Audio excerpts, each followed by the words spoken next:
행정명령이 나온다면 올해에 가장 소외가 됐다 하면 소외가 됐는 산업용 로봇이 가장 큰 수혜가 나오지 않을까. 내년에 우리나라 영업이익은 반도체 업체가 끌고 간다, 하드캐리한다, 이렇게 봐야 되죠. 그렇기 때문에 뭐 주도주로서 계속 갈 수밖에 없다. 12월 FMC에서 어떻게 보면 내년에 상승한다, 이렇게 힌트가 나왔다, 이렇게 볼 수가 있거든요. 들어오는 돈은 없는데 나갈 돈이 많이 생기니까 당분간 원하는 약세로 갈 확률이 높고요. 내년에도 미국이 금리 인하할 확률이 높고,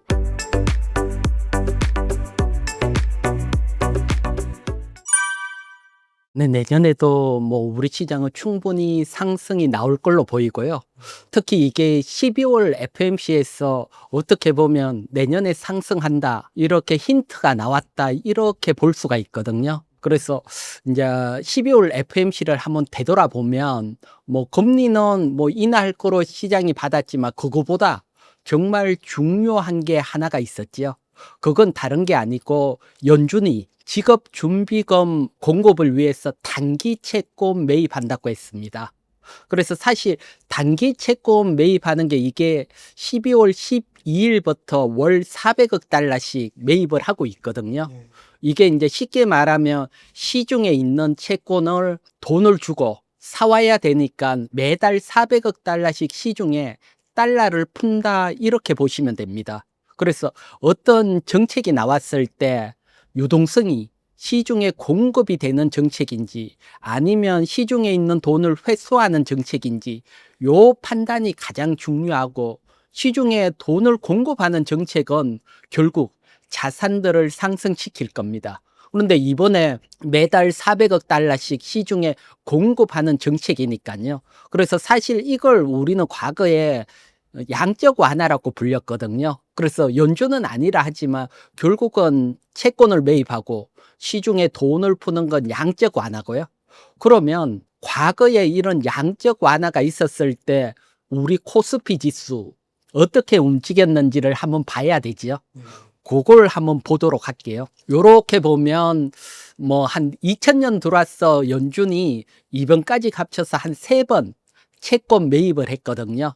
그래서 가장 첫 번째는 2008년 금융위기가 나오고, 그 다음에 2009년 3월 달에 이때는 매월 1450억 달러, 규모가 엄청 크지요. 요걸 이제 채권을 계속 샀거든요.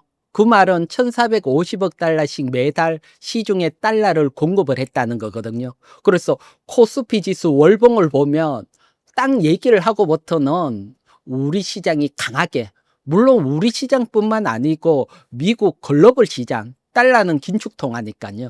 글로벌 시장 강하게 상승을 했고요. 그러다가 2020년 코로나 위기가 왔을 때, 그때는 뭐 경제가 거의 멈추는 수준이니까 이때는 월 2200억 달러 매달 풀었거든요. 그 얘기는 채권을 샀다는 거거든요. 그러고는 또 우리 시장이 아주 강하게 상승을 했고요. 그런데 이번에는 주가는 상승이 돼 있는데 매월 400억 달러. 그러니까 과거에 비해서 규모는 적어요. 하지만 경제 상황은 전혀 틀리죠. 과거는 뭐 위기고 말 그대로 위기니까 돈을 많이 풀었는데, 지금은 위기도 아니고 미국으로 본다면 경제도 좋은데 이렇게 매달 400억 달러 푼다? 그렇다면 이건 결국 글로벌 자산 시장을 상승시킬 걸로 보이고요.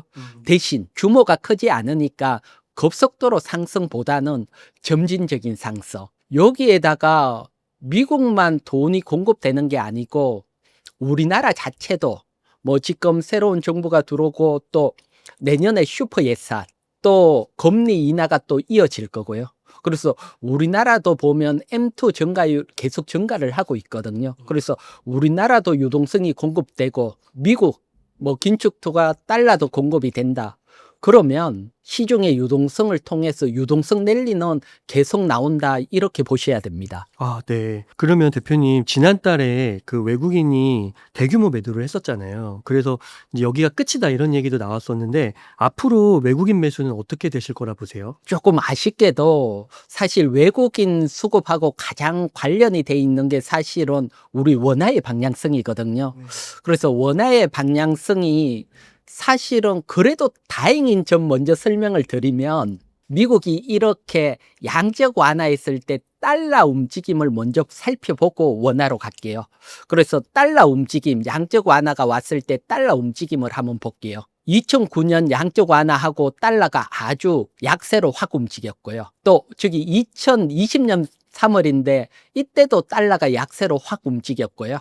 그리고 이번에 또 양적 완화를 했기 때문에 달러는 약세로 갈 개연성이 큽니다. 뭐 이건 뭐 상식적으로 생각해도 시중에 매달 400억 달러씩 달러를 푼다.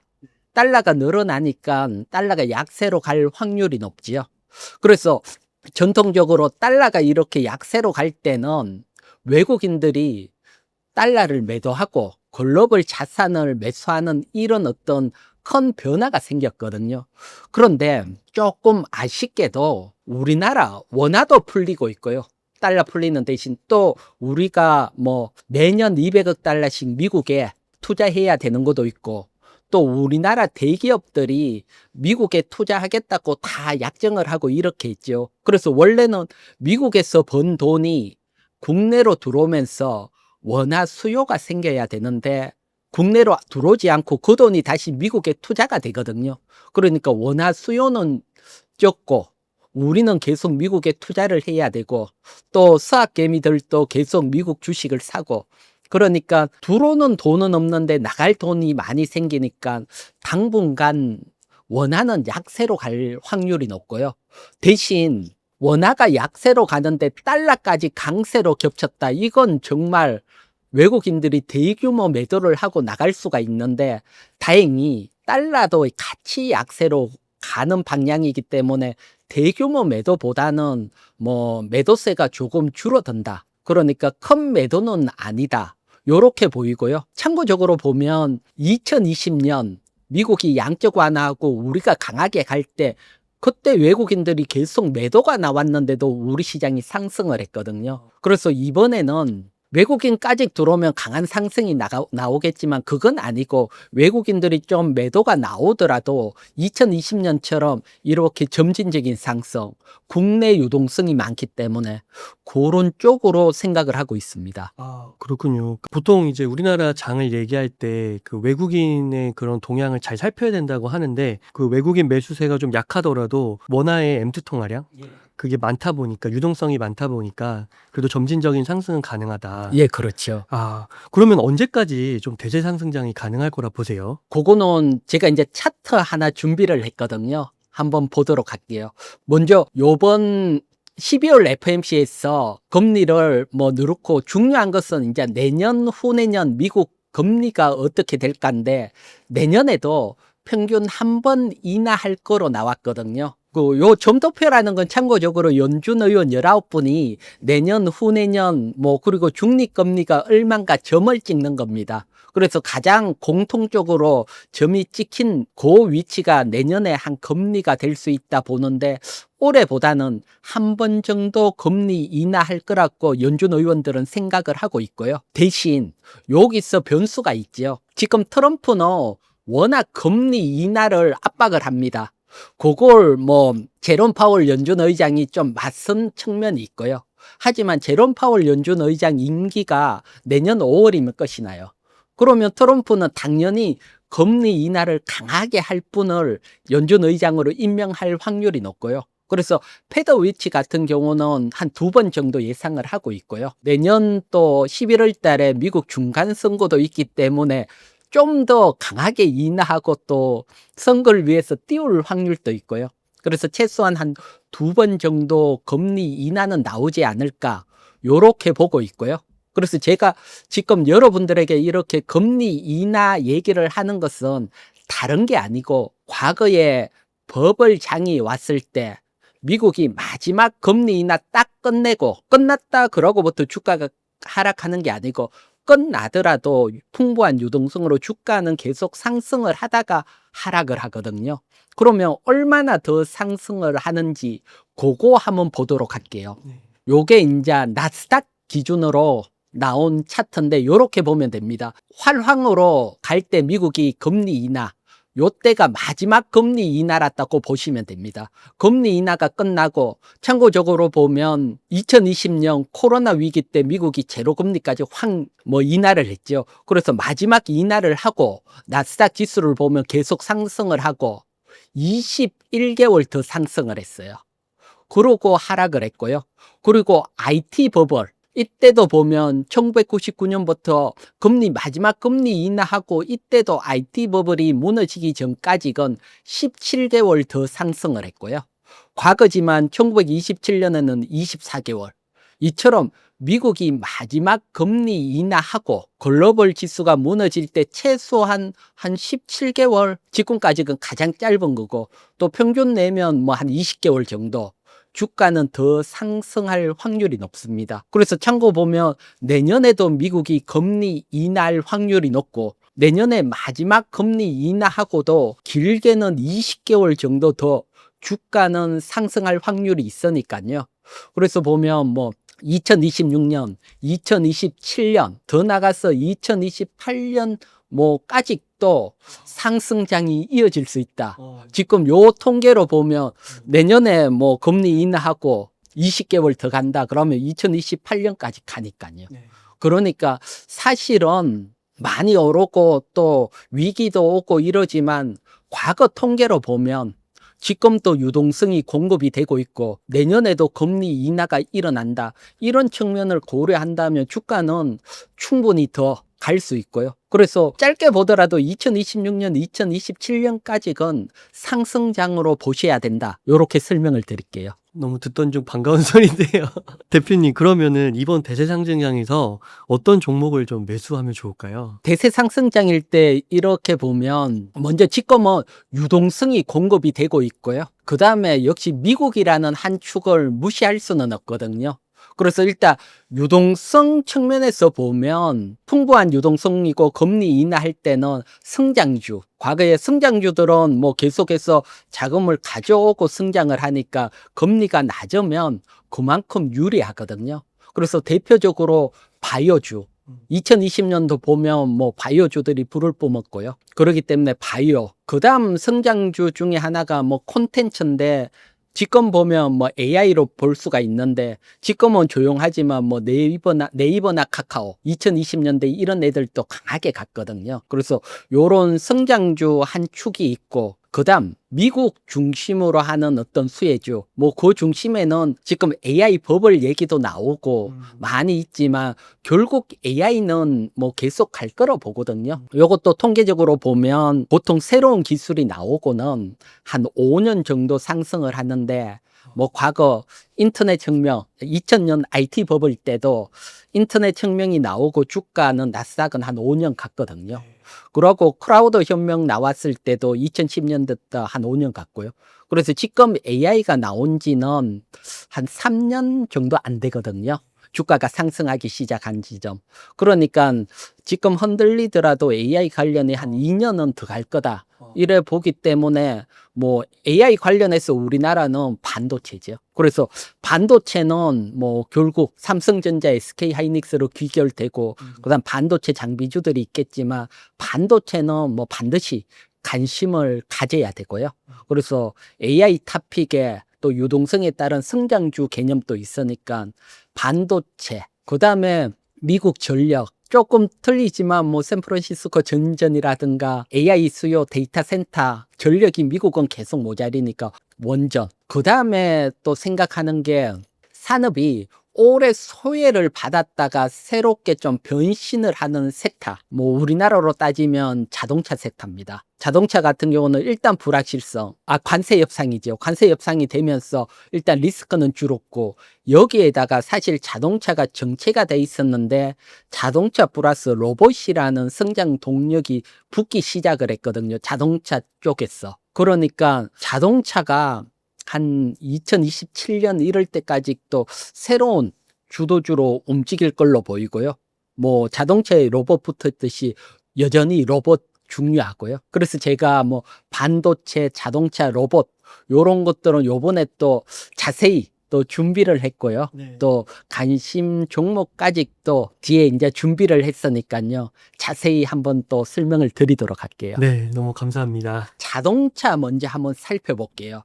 우리가 내년부터 왜 자동차에 관심을 가져야 되는지, 또 어떻게 보면 너무 생소하다. 자동차는 그동안 부각이 안 됐는데 우리가 자동차를 가져야 되는 상황들, 먼저 요거 한번 보도록 할게요. 요 그래프는 현대 기아차가 미국 시장에서 얼마나 성과를 나타내는 그래프고요. 그래서 요 그래프 자체는 미국 점유율입니다. 보면 요렇게 좀 횡보를 하다가 점유율이 확 증가를 하고 있고요. 그래서 내년 미국 시장이 11.7%까지 점유율이 늘어날 거다. 요렇게 하나증권에서는 예상을 하고 있고요. 그다음 막대 그래프는 미국 시장에서 얼마나 많이 자동차를 파느냐 보면 계속 증가를 하죠. 그래서 내년에도 미국 시장에서 한 5% 정도 더 많이 팔릴 거다.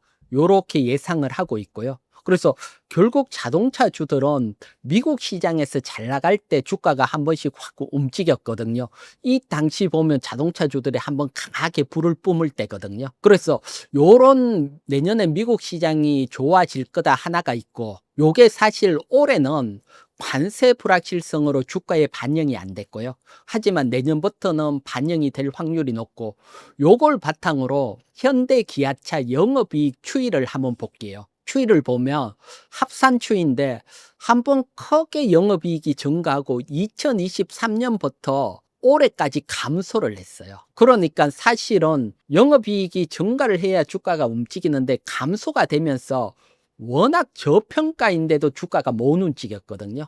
그런데 내년에는 영업이익이 증가로 돌았습니다. 내년부터는. 그래서 어떻게 보면 저평가에서 내년부터 영업이익 증가로 간다. 그래서 관세 협상이라는 것들도 마무리가 됐고 미국 시장의 성장이 나올 걸로 예상이 되고 영업이익까지 증가가 된다.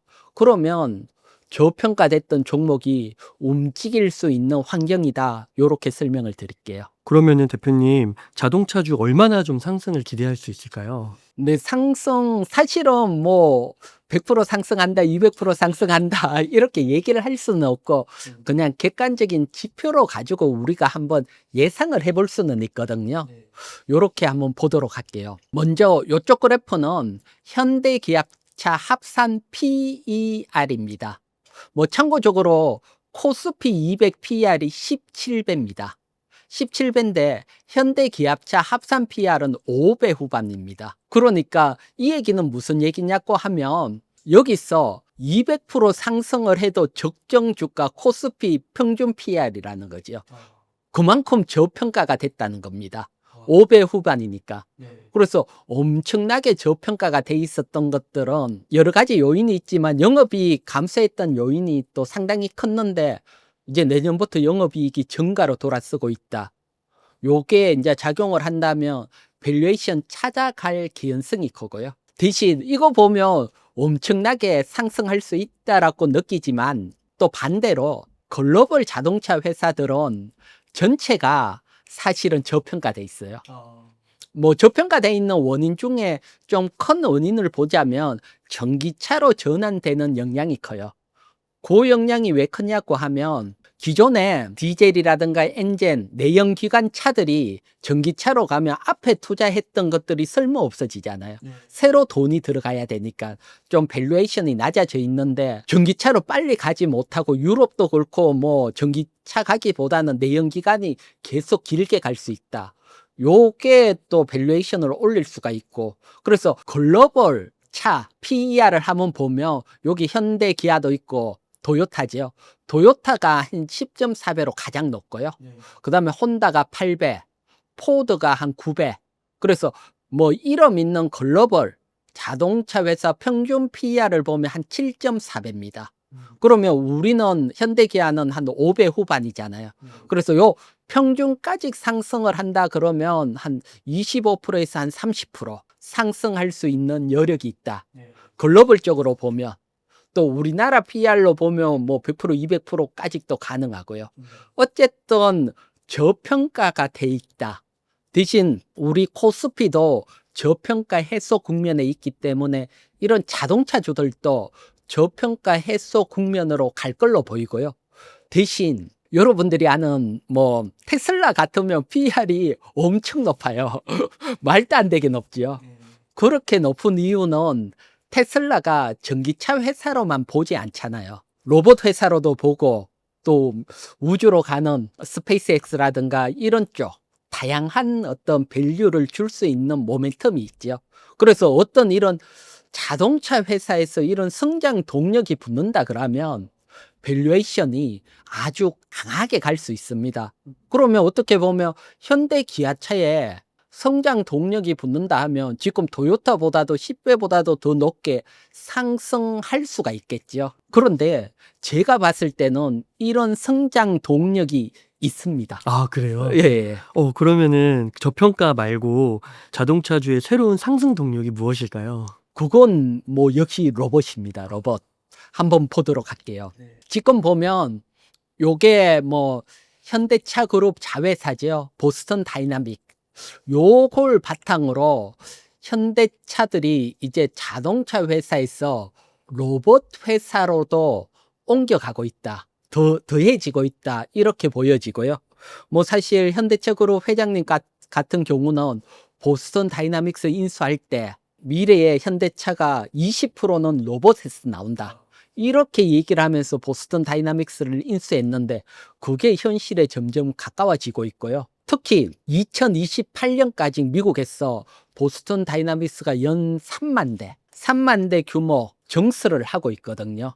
아직 시장은 안 커졌지만 커진다고 보고 공장을 지금 짓고 있어요. 벌써 증설로. 그래서 이게 2028년 공장이 완공되고 2029년부터 양산을 한다. 이렇게 얘기가 나오고 있거든요. 그러면 당연히 로봇주로서 현대차 그룹이 부각이 될 수밖에 없죠. 그러면 뭐 이 로봇주로 부각이 될 때 어떤 종목이 가장 수혜를 받느냐, 또 우린 요걸 또 감안을 해야 되는데 그 첫 번째 생각할 수 있는 게 이 보스턴 다이나믹스 지분을 어떻게 구성을 하고 있느냐, 요걸 봐야 되죠. 보면 보스턴 다이나믹스 최대 주주는 HMG 글로벌입니다. 요게 54.75% 가지고 있고요. 근데 HMG 글로벌 하면 낯설 수가 있는데 HMG 글로벌이 현대차 그룹입니다. 그렇게 보면 됩니다. HMG 글로벌 지분 구조입니다. 요거는 보스턴 다이나믹스가 아니고 HMG 지분 구조를 보면 현대차가 49.5% 최대 주주, 기아가 30%, 그다음 이제 현대모비스가 20.5% 다 들고 있거든요. 결국은 최대 주주는 현대차라고 볼 수 있죠. 결국은 HMG 글로벌 최대 지주니까. 그러니까 현대차가 로봇 회사로서의 어떤 이미지가 생길 수 있다. 그러면 밸류에이션이 높아질 수밖에 없죠.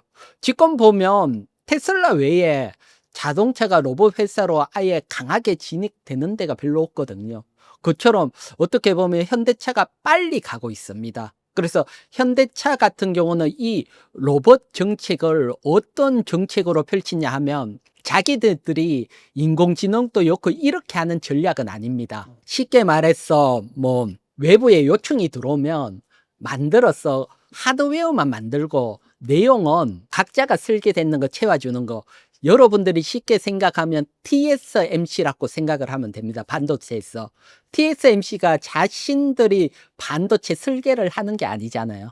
설계를 이렇게 해달라고 요청이 들어오면 그걸 가지고 만드는 게 TSMC잖아요. 그래서 현대차가 노리는 건 로봇 회사에서 TSMC가 되겠다. 그런 전략이라서 먼저 하드웨어를 만들고 있거든요.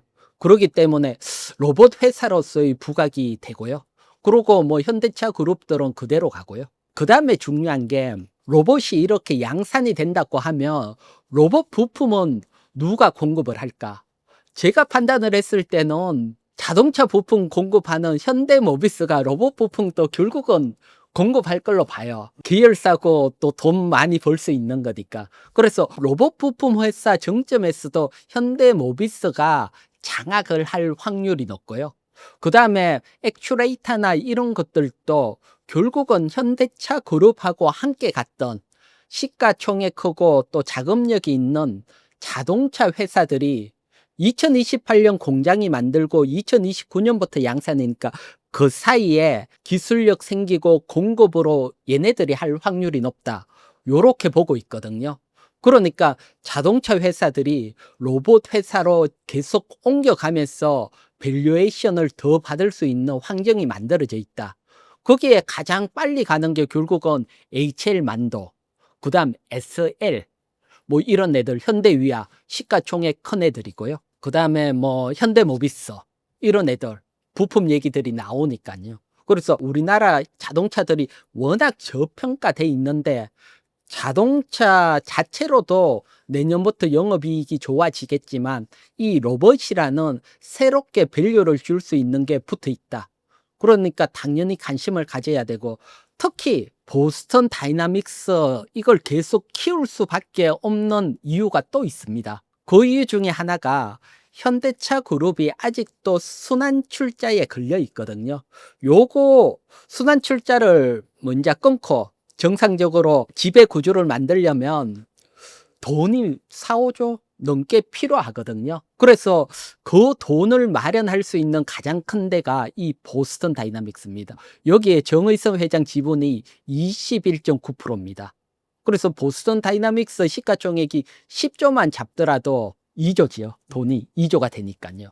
그러니까 얘가 로봇 생산을 하게 된다면 뭐 밸류가 커지고 계속해서 여기에 투자가 되고 이슈가 될 거다. 그건 지배 구조하고도 관련이 돼 있다. 그래서 내년에는 이 현대차 로봇이 많이 부각이 될 확률이 높고 지배 구조와도 연결이 돼 있고 그리고 그렇게 되면 될수록 자동차주들 지금 중소형 자동차 중에서도 로봇 부각이 되면서 또 주가가 상승하는 종목도 한두 개씩 나오고 있거든요.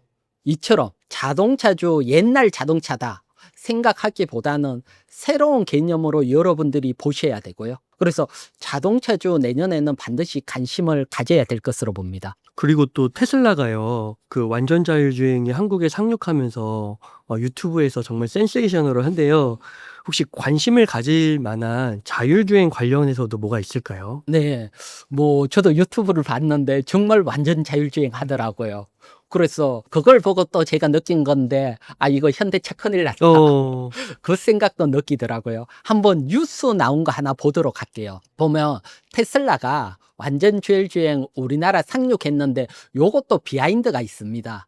사실 우리나라에서 자율주행을 팔려면 규제가 많이 묶여 있어서 팔기가 어려운데 요건 관세 협상 타결이 되면서 미국 규제에 만족하는 차는 국내에 팔 수 있다. 요게 몇만 대로 제한돼 있는데 그렇게 해서 완전 자율주행이 이번에 풀린 겁니다. 그래서 이제 유튜브에서도 나오게 된 거고요. 그래서 이게 어쨌든 완전히 뭐 우리나라에서도 주행이 성공을 했습니다.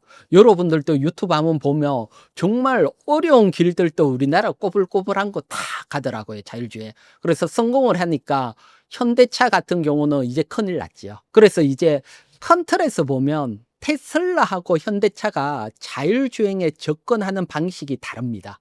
그래서 먼저 현대차 같은 경우는 안전성을 뭐 최우선으로 놓고 라이다 기반의 자율주행을 개발을 했거든요.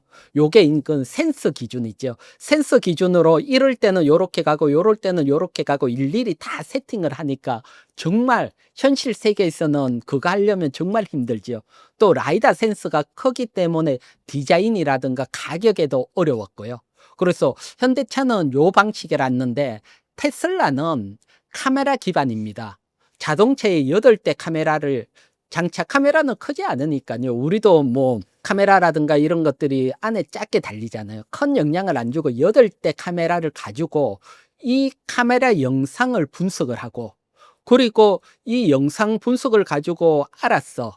인공지능으로 자율주행을 하는데 물론 그 바탕에는 테슬라가 미리 자동차 팔 때 카메라 장착시켰어. 전기차를 막 팔고 그 데이터를 모아놨거든요.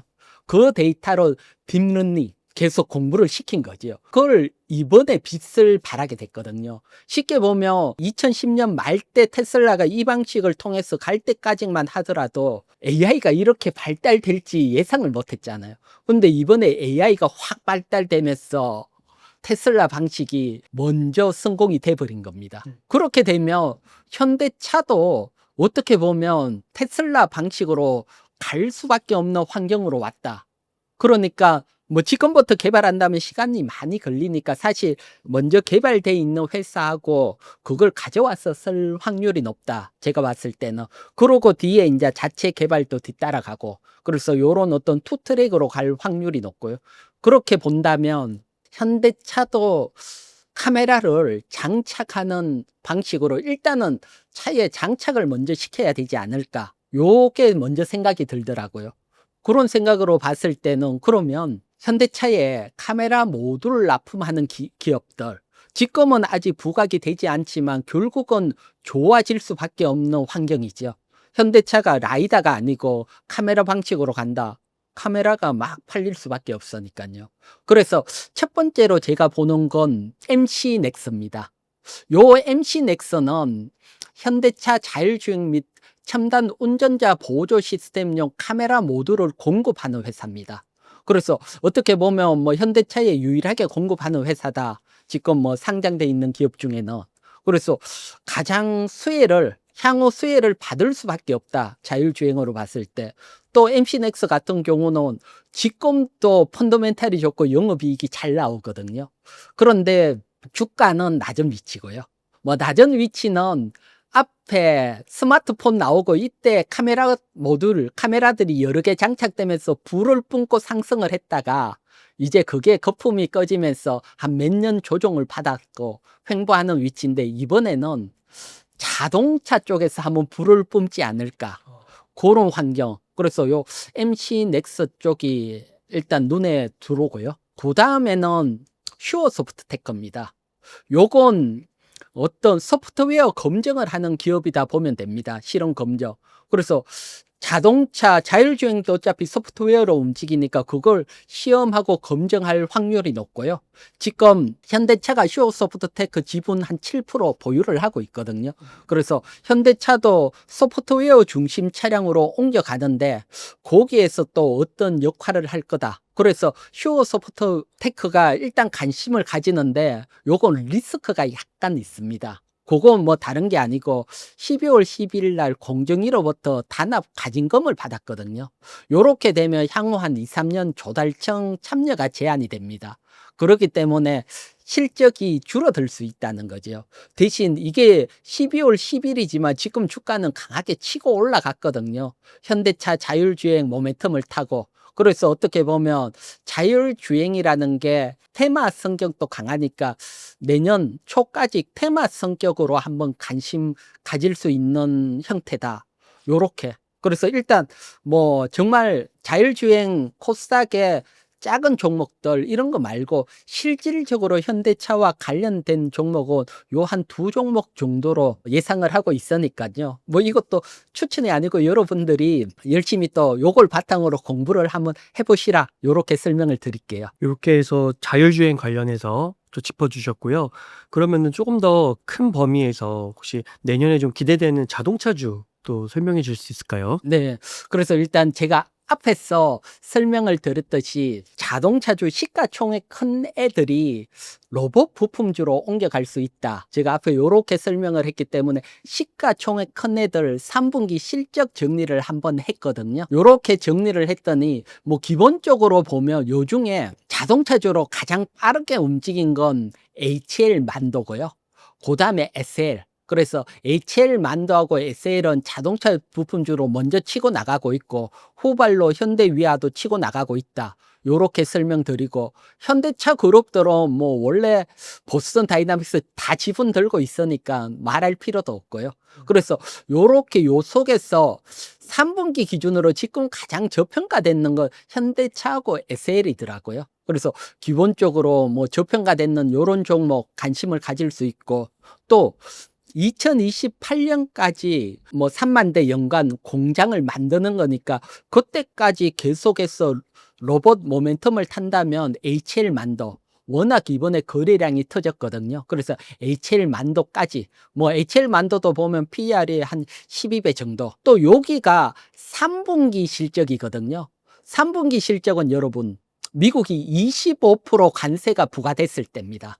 근데 이제 15% 관세로 바뀌게 되면 4분기 내년은 더 실적이 좋아질 수 있거든요. 그래서 좋아질 수 있다. 그런데도 저평가다. 요렇게 보시면 뭐 자동차주 현대차 앞에 제가 잠깐 얘기를 했지만 뭐 현대차 그룹 지배구조 필요하다 있는데 지배구조 바꾸는 정점에 현대모비스가 있거든요. 근데 현대모비스는 또 자동차 부품 여기에 다 하고 있지만 로봇 부품도 다 할 확률이 높으니까 현대모비스도 그런 관점에서 관심을 가질 수 있고 그래서 보면 한온 시스템 제외하고는 대형 뭐 자동차 부품주 중에서는 한 종목 정도는 매수를 하고 길게는 2026년, 2027년 보스턴 다이나믹스가 로봇 생산 양산할 때까지 본다. 그러면 충분히 큰 성과가 있어 보입니다. 그 다음에 자동차 부품주들도 짧게 한번 볼게요. 작은 종목.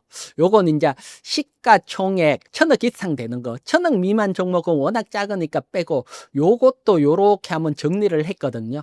정리를 그래서 제가 이제 대형주, 중소형주 또 시가총액 적은 애들도 일단 다 정리를 한번 했는데 가져오지는 않았는데 정리를 하다 보니까 느낀 거는 역시 시가총액 큰 애들이 차트가 더 살아있고 그 다음에 시가총액 한 2천억 이상 이런 애들이 좀 살아있고 그 다음에 로봇하고 관련돼 있는 종목 뭐 SJG, 세종 이런 애들이 가장 강하더라고요.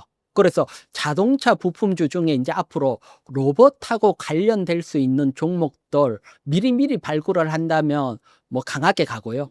SJG 세종 같은 경우는 자회사로 로봇 물류 회사를 보유하고 있는데 이 회사가 미국 현대차 공장에 한 188대 납품을 했거든요. 그래서 대기업에 납품했다는 것은 기술력이 인정이 되니까 그러면서 자동차 부품주 중에는 가장 강하게 치고 갔거든요. 그래서 자회사라든가 또 로봇 관련 뭐 개발을 하는 쪽이 있는지 요런 쪽 이제 자동차 부품주들은 로봇 쪽으로 갈 수 있는지 요거 관련해서 뭐 관심 있게 한번 공부를 해보시는 것도 또 나쁘지 않다. 요렇게 설명을 드릴게요. 그래서 이제 전체적으로 이렇게 한번 보면 일단 뭐 보스턴 다이나믹 관련해서 현대차라든가 현대모비스 그다음 이제 HL만도 조금 더 나갔으면 SL까지 뭐 대형주 뭐 관심 있으신 분들은 하나 그래서 여기에 차트들도 뭐 현대차라든가 SL, 현대모비스, 월봉 돌파를 하려는 위치거든요. 그래서 올해 소에 됐고 코스피 지수는 돌파해서 날아갔는데 얘네들은 이제 돌파하려고 하거든요. 돌파한다면 또 강하게 움직일 수 있고 그다음 자율주행 관련해서는 MC넥스나 휴어소프트테크 요렇게 정리를 했으니까요. 한번 참고해 보시기 바랍니다. 대표님, 그 반도체는 계속해서 좀 주도적으로 상승할 수 있을까요? 근데 반도체는 뭐 지금도 업황이 슈퍼 사이클이고 주도주가 계속 될 수밖에 없습니다. 먼저 한번 보도록 할게요. 지금 보시는 것이 요게 반도체 가격 그래프거든요. 그래서 요게 DDR5 16기가인데 보면 이렇게 점진적으로 가다가 확 가격이 급등을 하고 있거든요. 그래서 사실은 D램 가격 같은 경우는 보통은 이렇게 뭐라 그럴까요? 오르락 내리락 한 2년 주기로 상승과 하락을 하는데 이번에는 AI라는 게 나오면서 이런 주기도 무시하면서 D램 반도체 가격이 상승을 하더라고요. 그래서 이렇게 한번 상승 쪽으로 돌아서면 어떤 현상이 생기느냐? 기업들 입장에서 보면 다음 달 되면 더 올라갈 거잖아요. 그러니까 서로 빨리 더 많이 사놓으려고 합니다. 그러니까 실제 수요보다도 가수요가 더 생기면서 가격은 더 강하게 상승을 하는 측면이 있거든요. 그렇기 때문에 지금은 그런 가격 측면으로 왔다. 그래서 이게 내년에도 계속 이어질 걸로 보고요. 이렇게 이어질 수 있다는 건 이번에 마이크론 실적에서도 나왔죠. 뭐 마이크론 실적이 워낙 어닝 서프라이즈 나오고 또 4분기까지 또 실적이 계속 좋아진다. 마이크론에서도 이런 얘기를 냈고요. DDR4 같은 경우는 더할 게 없이 한 차례 강한 상승 후에 또 상승이 나오고 있고요. 그래서 반도체 가격이 이렇게 상승이 나온다. 그러면 뭐 필연적으로 우리나라 반도체 기업들 영업이익이 좋아질 수밖에 없습니다. 그래서 내년 예상 반도체 영업이익 한번 보도록 할게요. 보면 이게 한국 메모리 2026년 영업이익이 한 157조로 전망을 합니다. 요건 대신증권이고요. 그래서 여기가 올해인데 내년에 거의 2배 가까이 되죠. 영업이익이 폭발적으로 증가하고 영업이익률도 아주 가파르게 증가를 하고 있습니다. 이만큼 뭐 업황이 좋아졌다는 거죠. 그래서 이제 리포트 쪽에서 보면 이제 올해보다 내년에 상장사 영업이익이 전체 상장사 코스닥 상장사 영업이익이 한 37% 증가할 것으로 예상을 하고 있거든요. 그러니까 전체적인 뭐 우리나라 주식 시장도 좋은데 이 37% 중에 반도체가 94.4%입니다. 즉 내년에 우리나라 영업이익은 반도체 업체가 끌고 간다, 하드캐리한다 이렇게 봐야 되죠. 그렇기 때문에 뭐 주도주로서 계속 갈 수밖에 없다 이렇게 설명을 드릴게요. 그럼 대표님, 삼성전자랑 SK하이닉스 중에서는 좀 어떤 종목을 매수하면 좋을까요?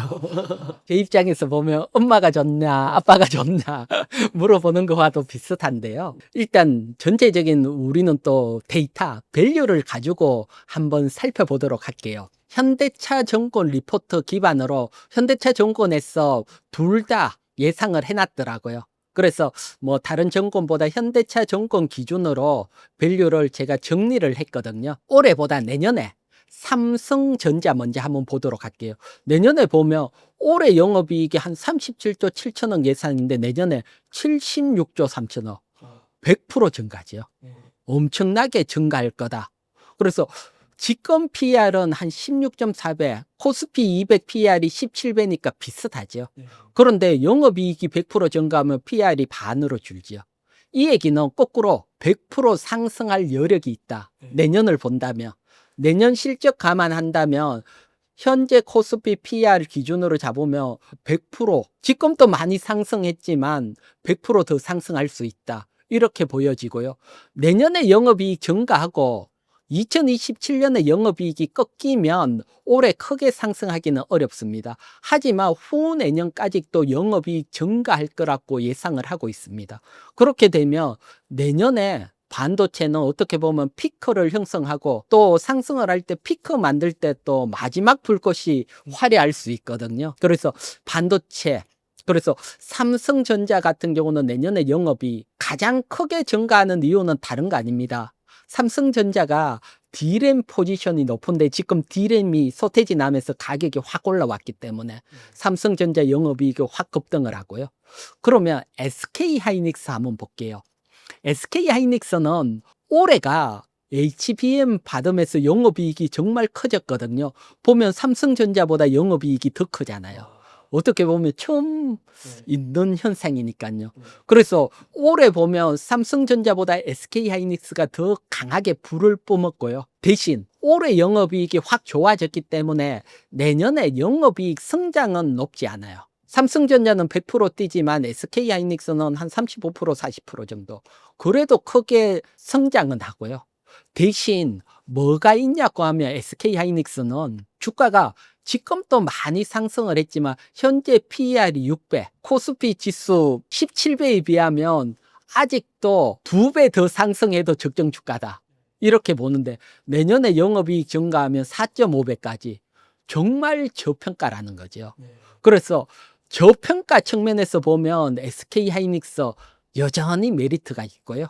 그 다음 삼성전자는 성장주 입장에서 보면 SK하이닉스보다 내년에 더 메리트가 있고요. 그래서 어디에 방점을 찍느냐에 따라 삼성전자를 볼 것인가 SK하이닉스 볼 것인가 틀려지는데 어쨌든 두 종목 다 내년에도 기회가 있다. 이렇게 보여집니다. 와, 근데 진짜 SK하이닉스 싸 보이네요. 그러면 대표님께서 생각하시는 내년 가장 기대되는 반도체주에는 어떤 종목이 있을까요? 장비주 외에도 내년에 우리가 관심 가져야 되는 섹터가 하나 있습니다. 그건 유리기판입니다. 그래서 유리기판 가장 최근에 나온 리포트, 요건 대신증권 리포트인데 한번 보도록 할게요. 보면 뭐 제목이 2026년 신규 투자가 가시화된다는 거거든요. 그래서 2026년이 내년이잖아요. 유리급판 관련 투자가 진행이 되는데 요걸 조금 더 구체적으로 보면 삼성전기는 현재 샘플 관련 초기 라인에서 이제 본격적으로 생산에 필요한 설비 투자를 하고 빠르면 내년 말부터 양산에 들어간다. 그러면 이제 시설 투자를 할 때라는 겁니다. 그러니까 유리기판 기존까지 건 테마, 기대감이랐는데 올해부터 첫 번째 투자가 이루어지니까 현실로 다가왔다. 요렇게 보여지고요. 그 다음에 SKC 자회사 같은 경우는 미국의 생산설비 구축 양산 내년에 또 나올 걸로 보이고요. 그래서 가장 빠르고 그 다음에 LG 이노텍 같은 경우는 올해 유리기판 시생산 라인 투자를 했거든요. 그래서 요걸 보고 또 결과를 보면서 삼성전기나 SKC 따라갈 걸로 봅니다. 그래서 한쪽에서 먼저 투자를 하면 또 같이 투자하고 따라갈 수밖에 없거든요. 초기 시장을 놓치면 뭐 어떻게 보면 지금은 2등, 3등은 큰 메리트가 없는 시대니까요. 그렇기 때문에 내년에 이제 본격적인 이런 어떤 투자가 이루어진다. 그러면 유리기판 관련주들이 한번 내년에 움직일 시점이 아닐까 요렇게 보여지고요. 그러면 왜 유리기판인가? 뭐 많이들 아시겠지만 요것도 짧게 한번 설명을 드릴게요. 보면 먼저 유리기판이 어디에 사용되냐 그건데 보면 칩하고 메인보드 사이에 보통 우리가 플라스틱 기판을 사용을 했죠. 이 플라스틱 기판 대신 유리 기판이 들어간다는 거고요. 그 다음에 칩하고 칩 사이에 인터포저인데 여기에도 유리 기판이 들어간다. 요렇게 두 군데 유리 기판이 사용이 될 거고 유리 기판을 쓰는 이유는 일단 저전력입니다. 유리 기판은 여기에다가 플라스틱 기판 열 받으면 휘어지잖아요. 거기에 비해서 유리 기판은 열에 되게 안정성이 있다. 그 다음 유리 기판은 표면이 미끌하기 때문에 포밋의 선폭 반도체 패키징이 구현이 가능합니다. 따라서 이게 이제 현실화되고 적용된다면 반도체 PCB 시장 게임 체인저로 등장을 하는 거죠. 따라서 요게 이제 내년이 태동이 되는 시점이다. 요렇기 때문에 유리기판 관심을 가져야 되는데 관련주도 얘기 나온 김에 한번 가볼게요. 근데 관련주들을 제가 이렇게 정리를 하다 보니까 사실 펀더멘탈이 또 너무 안 좋더라고요. 그래서 어쨌든 먼저 유리기판 제조사는 삼성전기, LG이노텍, SKC는 자회사인데 상장이 안 돼 있으니까 SKC. 근데 SKC는 시가총액은 크지만 적자입니다. 그러니까 유리기판 하나로 뭐 흑자 내기는 덩어리가 크니까 뭐 제가 봤을 때는 가장 앞서고는 있지만 요쪽보다는 삼성전기나 SK이노텍 뭐 요런 쪽은 유리 기판도 만들지만 다양한 개별 이슈도 있으니까요. 그래서 제조사는 삼성전기나 LG이노텍 쪽에 관심을 가지시고 요거 외에 또 여러분들이 테마 좋아하니까요. 그래서 가장 시중에 이슈가 되고 있는 유리 기판 테마를 한 5종목 정리를 했는데 태성, 필옵틱스, 캠트로닉스, YC캠, CNG 하이텍. 근데 요 중에서 지금 3분기 실적을 보면 적자입니다. 그 다음에 캠트로닉스는 흑자인데 부채가 2배가 넘고요. 그리고 워낙 아직도 고평가고. 그렇기 때문에 펀더멘탈로 접근하기는 쉽지는 않더라고요. 그래서 뭐 그건 말 그대로 기술력으로 본다면 뭐 필옵틱스 이런 애들 기술력 정말 좋거든요. 유리기판 구멍 뚫거나 이런 거 잘못하면 갈라지잖아요. 근데 아주 잘 만드는 이런 장비들 만들고 있기 때문에 기술 좋다. 그래서 나는 뭐 길게 안 보고 테마로 잠깐 본 다음에 이들 중에 차트 좋은 종목 뭐 보시면 되시고요. 그게 아니고 실적도 나는 중요하다. 좀 중기로 본다 하면 CNG 하이테크가 3분기 기준으로 보면 저평가더라고요. 그래서 펀더멘탈도 양호하고 그래서 요런 점 설명을 드릴게요. 그러면 대표님께서 2026년에 반도체를 매수한다고 하시면은 어떤 종목을 좀 매수하실 것 같으세요? 가장 먼저 뭐 삼성전자, SK 하이닉스입니다. 이건 뭐 D램 가격 상승에 가장 수혜를 받는 쪽이고요. 그 다음 또 하나 섹터로 본다면 전공정 장비주입니다. 지금 뭐 앞에서 제가 D램 가격 워낙 급등한다 이런 얘기를 했잖아요. 그래서 D램 쪽, 전공정 쪽에서 공정을 더 높이는 쪽으로 전공정 투자가 내년에 삼성전자, SK하이닉스가 모두 진행할 예정이거든요.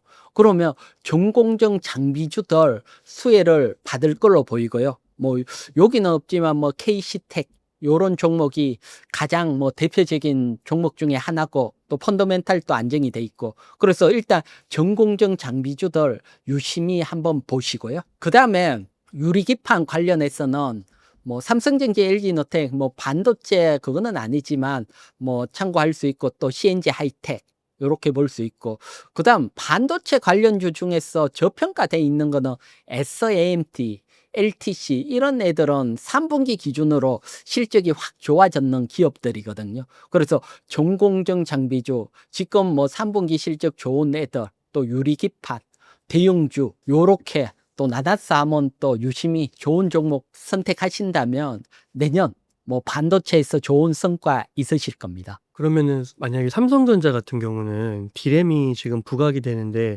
HBM은 조금 뒤처지고 있잖아요.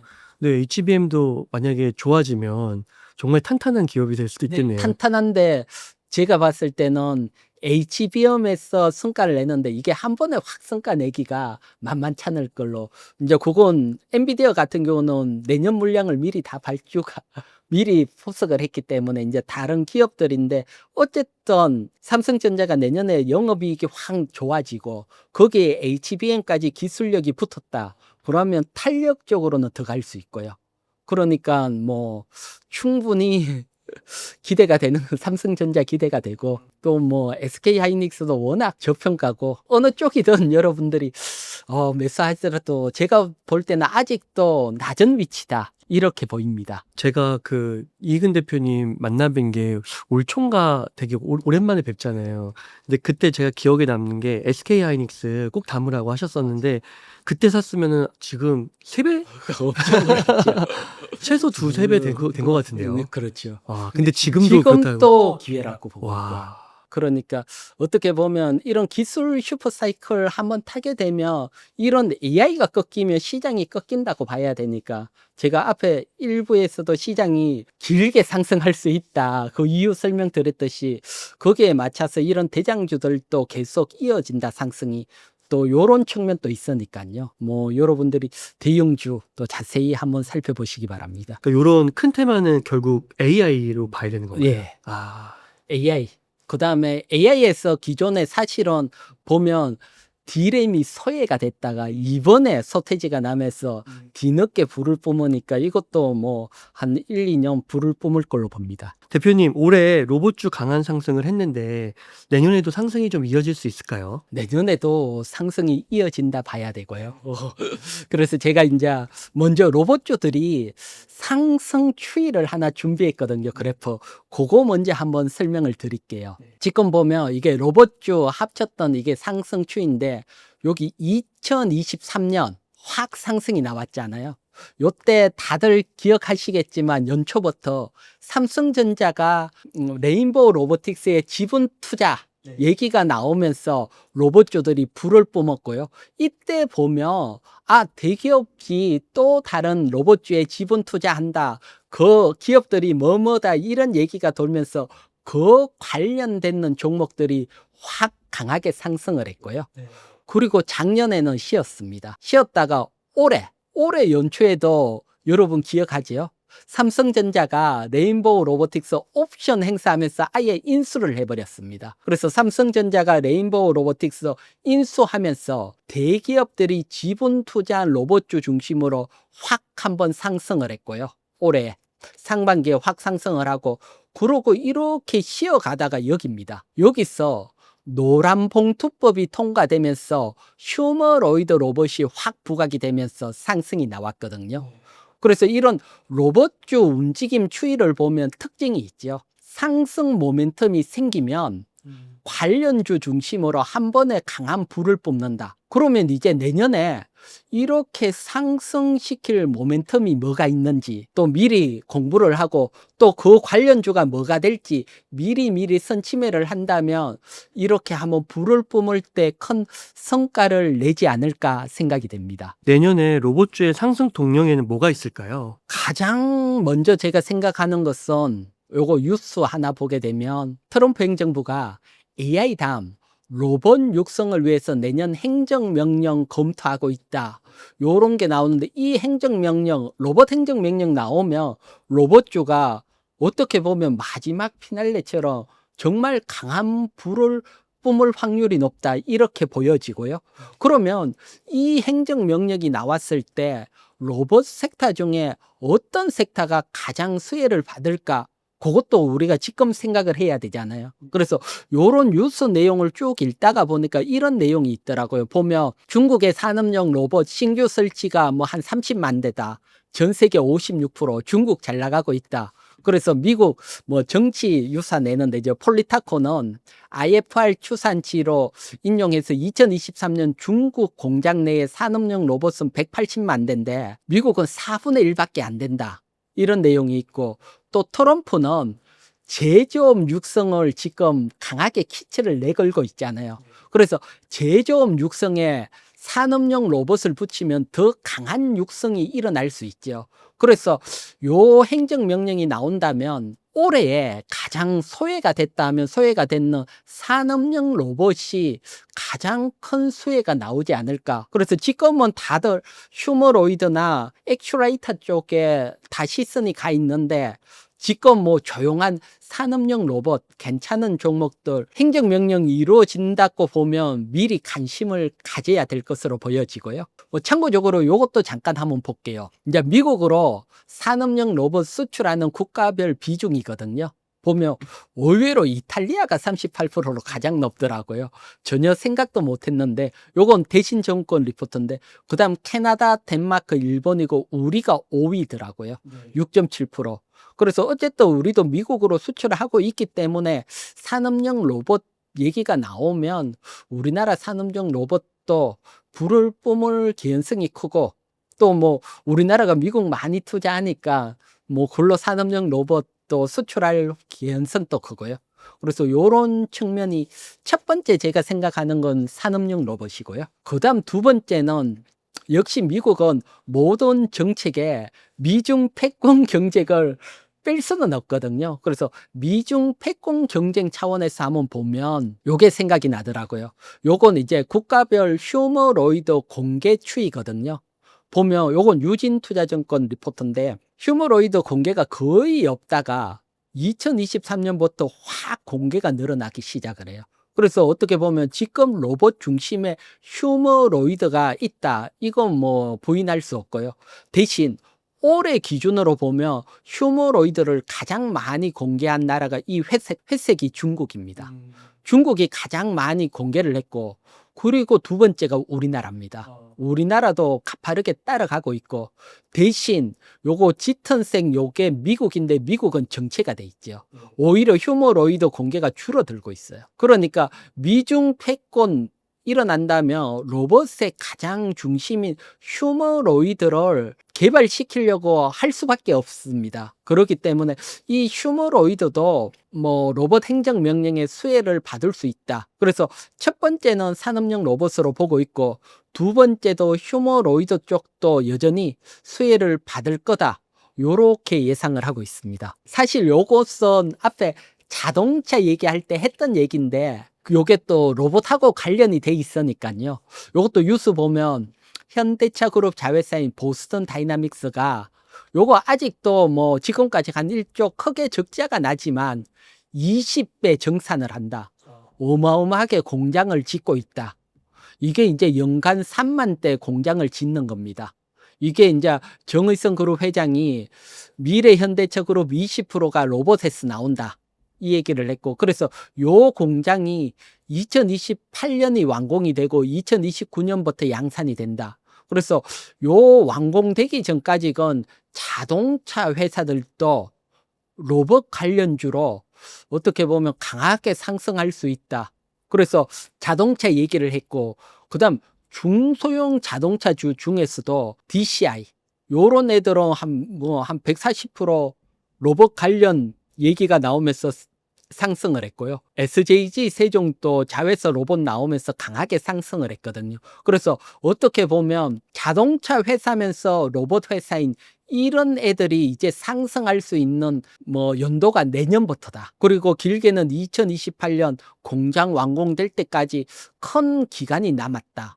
그렇기 때문에 요런 쪽도 자동차 회사지만 로봇 관련 회사가 뭐가 있는지 또 반드시 또 여러분들이 발굴을 하고 잡는다면 큰 상승 이런 쪽에서 어떻게 보면 또 뭐 텐베그까지 또 2020년 지금 로봇 자체에서 텐베그가 나왔다면 또 새로운 텐베그는 이런 자동차 회사에서 캐시카우는 나오는데 또 로봇을 만든다 미래 동력 붙으면 강하게 일어날 수 있는 곳이 아닐까 요 생각도 설명을 드릴게요. 요거는 뭐 지나가는 길에 짧게 보면 뭐 큰 메가 트렌드는 아니지만 내년에 로봇 이벤트들 짧게 보면 1월 6일에서 9일 날 CES 미국 주최죠. 요게 현대차 그룹 보스턴 다이나믹스의 아틀라스 여기서 어떤 호재가 나온다는 기대감이 있거든요. 그래서 요런 기업들은 요 기대감이 있고 대신 워낙 많이 상승을 했거든요. 따라서 이런 기대감을 타고 확 강하게 간다 그러면 단기적으로 추격하기보다는 한번 수익 실현할 자리가 아닐까 요렇게 보이고요. 뭐 관련주로는 크로봇, 로보티저, KNR 시스템, 링크 솔루션 지금 대장주들이지요. 그 다음에 1월에서 2월 사이에 테슬라 옵티머스 젠3 공개 예정이거든요. 그래서 여기는 조금 아쉽지만 로봇 회사 중에서는 납품하는 기업은 없어요. 여기는 대신 삼성이나 뭐 하이젠 RNM이 납품할 가능성이 있다 그러면서 뭐 관련주로 엮여 있다. 그래서 요것도 짧게 한번 보고요. 그러면 뭐 전체적인 로봇 정리를 한번 할게요. 네. 그래서 싹 정리를 했거든요. 그래서 보면 일단 로봇 부품 쪽에서 보면 대장이 여기 액추레이터지요. 그래서 액추레이터 어떤 기업이 있다. 그래서 요거 정리를 했고 그다음 부품 중에 요즘 새롭게 떠오르는 게 요 링크 솔루션입니다. 요 링크 솔루션은 3D 만드는 회사인데 3D를 통해서 로봇 부품을 만들고 한 25개 부품 정도가 보스턴 다이나믹스 쪽에 납품할 확률이 높다. 그러면서 후발주로 강하게 움직이는 부품주다 보시면 되시고요. 그다음 부품주가 있고 그다음 하드웨어 쪽에서 보면 뭐 휴머로이드도 있고 그다음 제가 또 내년에 중요하게 보는 요 산업용 로봇 이렇게 로봇스타, 유일 로보틱스, SP 시스템스, 휴림 로봇, 유진 로봇 요 산업용 로봇도 있고요. 그다음 물류 로봇 그다음 의료용 로봇부터 해서 로봇주 싹 정리를 했고 그다음 로봇 소프트웨어는 딱 두 종목이니까 클로봇하고 시메스 그 다음에 대기업들이 지분 투자한 기업, 뭐 레인보우라든가 두산 로보틱스처럼 아예 자회사는 제외하고 지분 인수한 기업들 정리를 해놓고 지분율 정리를 해놨고요. 그 다음 뭐 자동차 회사인데 로봇 관련 회사들 요렇게 정리가 돼 있으니까요. 그래서 이제 로봇주 한번 공부해보겠다 이러신 분들은 요걸 한번 보면 그래도 어디에 뭘 뭐 관심 있게 봐야 될지 또 어떤 걸 유심히 봐야 될지 할 때 많은 도움이 되실 거라고 시간 내서 한번 싹 정리를 했거든요. 요거 참고하시기 바랍니다. 아, 너무 좋은 자료 공유해 주셔서 감사드립니다. 대표님, 그러면은 이 여러 개의 로봇주 중에서 어떤 종목을 매수하면 좋을까요?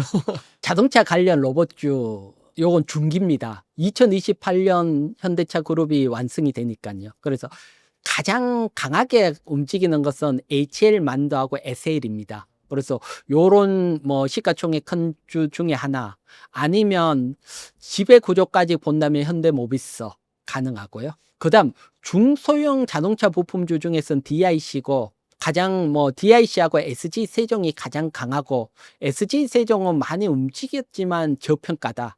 요렇게 설명드리고요. 그다음 산업용 로봇 요건 뭐 미국이 로봇 행정명령 나온다면 뭐 한번 내년에 크게 기대가 되는데 로봇주들이 펀더멘탈이 많이 안 좋거든요. 그래도 뭐 그나마 평범한 펀더멘탈을 가지고 있는 산업용 로봇은 SP 시스템스 휴림 로봇이니까요. 요거 참고하시고 SP 시스템스 같은 경우는 현대차의 산업용 로봇 켄트리 로봇을 공급을 하고 있거든요. 그 측면도 있다 설명을 드리고요. 그다음 뭐 아틀라스, 휴머로이드 뭐 크게 보면 지금 로봇 대장주들이죠. 대장주는 로보틱스하고 콜로봇, 호발로 움직이는 링크 솔루션. 대신 연초에 CES에서 호재가 나오면서 불을 뿜는다. 그러면 또 한번 단기적으로 수익 실현하고 또 다시 조정이 나올 때 또 관심 가진다. 요런 전략 참고해 보시고요. 그래서 로봇주 요렇게 참고해 보시기 바랍니다. 아, 감사합니다. 그 대표님께서 오늘 뭐 대형주, 중소형주 이렇게 고르게 다 말씀을 해주셨는데요. 이게 유동성 장세가 좀 오면은 중소형주 좀 관심을 많이 갖게 되잖아요. 혹시 중소형주 중에서 좀 크게 상승하는 그런 종목을 찾는 매수 기법 같은 게 좀 있을까요? 네, 그래서 중소형주 같은 경우는 여러분 한번 움직이면 크게 가는데 크게 움직일 때 특징들이 몇 개 있더라고요. 특히 뭐 자본금이 변한다든가 지분율이 변한다든가 이런 기업들은 한번 불을 뿜으면 강하게 가더라고요. 그래서 쉽게 지분율 측면에서 얘기를 하게 된다면 최대 주주가 시장에서 자기 회사 주식을 장내 매수를 해요. 20억, 30억씩. 왜 매수를 할까요? 자기 회사가 저평가됐거나 상승할 확률이 높다고 매수를 하잖아요. 그래서 요렇게 장내 매수했다는 공시가 나오는 기업. 또 자본금 측면에서 보면 전환사채라든가 신주인수권, 부사채, 요게 이제 부채인데 이걸 한 50억, 100억 주식으로 전환을 한다. 자본금으로 바뀌잖아요. 그러면 주식으로 전환을 할 때 주당 얼마에 전환을 한다고 나오거든요. 근데 그 전환됐던 가격하고 현재 주가하고 비슷하다. 그러면 이렇게 한 50억 바뀐 애가 현재 주가로 주식을 샀다 개념하고 비슷하니까요. 이런 종목들도 확 움직일 수가 있고요. 또는 뭐 기본적으로 중소형주는 뭐 큰 적자가 나거나 이러면 안 되고요. 기본적인 펀더멘탈에서 이렇게 전환사채 행사 나왔을 때 행사 가격과 주가 비슷한 기업 또는 대표가 장내 매수를 크게 계속 사모으고 있는 종목 또는 최대 주주가 자녀에게 정려를 했던 기업. 정려할 때 세금이 많이 드니까 주가가 낮을 때 정려를 하거든요. 그래서 보통 정려가 이루어지고 또 상승 강하게 하는 이런 케이스도 많이 나오고요. 그래서 이런 것들 유심히 보고 요것은 공시에 나오는데 여러분들이 공시에서 요거 찾는 게 쉽지 않을 겁니다. 그래서 요런 어떤 공시 쪽에 공부하실 분들은 저 이희경 경제TV 유튜브에 오면 다양한 공시들 또 다양한 기법들 정리를 해놨으니까요. 요런 측면에서 또 공부하실 분들은 저 이희경 경제TV 유튜브도 많이 참고해 보시기 바랍니다. 그러면요, 대표님, 만약에요, 한 1억 정도 있으면 오늘 반도체, 뭐 자동차, 로봇 이렇게 많이 얘기해 주셨는데 어느 정도 비중으로 좀 담으면 좋을까요? 일단 한 30%는 삼성전자나 SK하이닉스 그거 하나 잡고요. 그 다음에 또 한 30%는 HL만도나 그 다음 아니면 현대모비스나 제가 앞에 자동차주 로봇 관련돼 있는 종목 하나 잡고 요거 이제 중기로 가는 전략이고요. 그 다음에 15%에서 20% 정도는 로봇 관련 그 중에서 뭐 산업용 로봇 보고 있거든요. 그래서 앞에 제가 설명드렸던 산업용 로봇 또 로봇주 한번 참고하셔서 보시고요. 그리고 나머지는 이제 중소형 개별주인데 요건 뭐 공시를 봐야 되는데 또 저 이희경 경제TV 오면 또 공시 공부를 한번 해보시고요. 그래서 일단 반도체하고 자동차 관련 로봇 요게 내년에 또 크게 움직일 걸로 보이니까요. 요런 쪽에 유심히 한번 투자를 해보시기 바랍니다. 그래서 이익은 경제TV 유튜브 채널 주소 제가 첫 댓글 링크에 고정하도록 하겠습니다. 오늘도 대표님 이렇게 유익한 인사이트들 정말 아낌없이 나눠주셔서 너무 감사드리고요. 그럼 오늘 인터뷰 이 정도에서 마무리하도록 하겠습니다. 고생 많으셨습니다. 네, 수고하셨습니다.